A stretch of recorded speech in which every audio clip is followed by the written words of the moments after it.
एक सेठ जी बहुत ही दयालु थे, धर्म कर्म में यकीन करते थे। उनके पास जो भी व्यक्ति उधार मांगने आता वे उसे मना नहीं करते थे। सेठ जी मुनीम को बुलाते और जो उधार मांगने वाला व्यक्ति होता उससे पूछते कि भाई तुम उधार कब लौटाओगे, इस जन्म में या फिर अगले जन्म में। जो लोग ईमानदार होते वो कहते सेठ जी हम तो इसी जन्म में आपका कर्ज चुकता कर देंगे। और कुछ लोग जो ज्यादा चालाक व बेईमान होते वे कहते सेठ जी हम आपका कर्ज अगले जन्म में उतारेंगे। और अपनी चालाकी पर वे मनी मन खुश होते कि क्या मूर्ख सेठ है, अगले जन्म में उधार वापसी की उम्मीद लगाए बैठा है।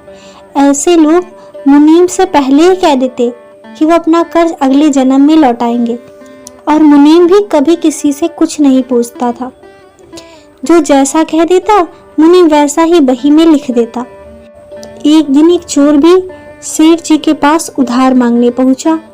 उससे भी मालूम था कि सेठ अगले जन्म तक के लिए रकम उधार दे देता है। हालांकि उसका मकसद उधार लेने से अधिक सेठ की तिजोरी को देखना था। चोर ने सेठ से कुछ रुपए उधार मांगे। सेठ ने मुनीम को बुलाकर उधार देने को कहा। मुनीम ने चोर से पूछा, भाई इस जन्म में लौटाओगे या अगले जन्म में? चोर ने कहा, मुनीम जी मैं यह रकम अगले जन्म में लौटाऊंगा। मुनीम ने तिजोरी खोलकर पैसे उसे दे दिए।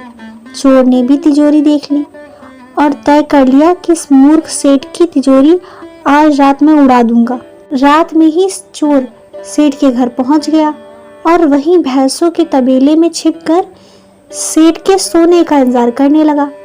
अचानक चोर ने सुना कि भैंसें आपस में बातें कर रही थी और वह चोर भैंसों की भाषा ठीक से समझ पा रहा था।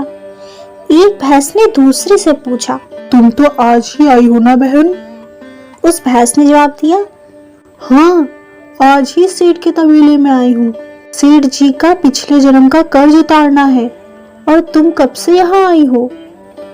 उस भैंस ने पलटकर पूछा तो पहली वाली भैंस ने बताया, मुझे तो 3 साल हो गए हैं बहन। मैंने सेठ जी से कर्ज लिया था, यह कहकर कि अगले जन्म में लौटाऊंगी। सेठ से उधार लेने के बाद जब मेरी मृत्यु हो गई तो मैं भैंस बन गई और सेठ के तबेले में चली आई। अब दूध देकर उसका कर्ज उतार रही हूँ। जब तक कर्ज की रकम पूरी नहीं हो जाती तब तक यही रहना होगा।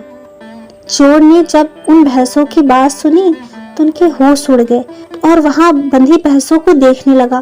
वो समझ गया कि उधार चुकाना ही पड़ता है, चाहे इस जन्म में या फिर अगले जन्म में उसे चुकाना ही होगा।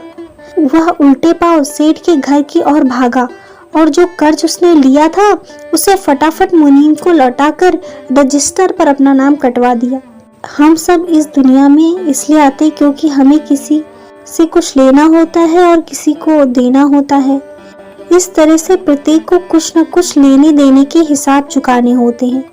इस कर्ज का हिसाब चुकता करने के लिए इस दुनिया में कोई बेटा बनकर आता है, कोई बेटी बन के आता है, कोई पिता बन के आता है तो कोई माँ बन के आता है, और कोई पति बन के आता है तो कोई पत्नी बन के आता है, कोई प्रेमी बन के आता है तो कोई प्रेमिका बन के आता है, और कोई मित्र और शत्रु बन के आता है। चाहे दुख हो या सुख, हिसाब तो सबको देना ही पड़ता है। यही प्रकृति का नियम।